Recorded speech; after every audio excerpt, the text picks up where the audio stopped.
Good morning. Good morning, good morning, good morning everybody. Good morning. So, mag-breakfast tayo.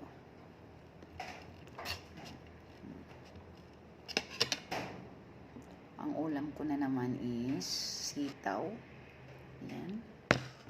At saka, hindi mawawala itong okra. Then, egg. No? Then, ginamos. Yan. Din ang rice ko, guys. Half lang talaga. Kasi, pag hindi natin i-limit. Walang limit itong appetite ko. Prebuyag lang, no?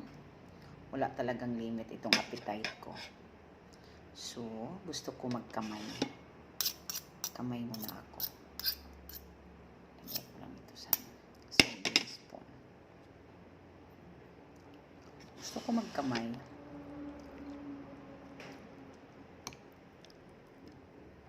Magkamay ako, guys, kasi yung rice ko half lang naman. Pwede lang naman. Pero, pag nasa ka, marami yung rice mo, magkamay ka, hindi mo makontrol.